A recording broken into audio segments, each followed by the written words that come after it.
Welcome to the Banker Lamp. Please enjoy the video. You begin by confirming the exact email tied to your Roblox account and that the password works. This avoids chasing wrong messages. Once done, use the same browser session and turn off any VPN or proxy so Roblox recognizes your location. Now open your inbox, then spam and promotions folders, because verification codes often land there. Make sure to refresh and allow a minute for delivery before requesting another code. You should request a fresh verification code from the Roblox account settings and wait about 1 minute. If nothing arrives, request again, not more than a few times. Once you have the code, copy and paste it into the verification field. This cuts typos and avoids case mistakes.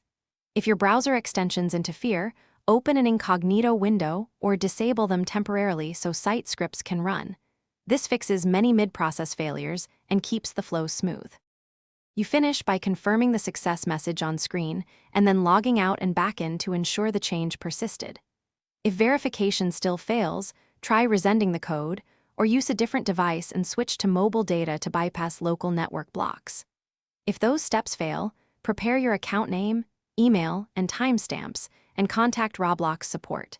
This gives them what they need to verify ownership and resolve delivery or account-specific issues quickly. Thanks for watching. If this was helpful, leave a like and consider subscribing. See you next time.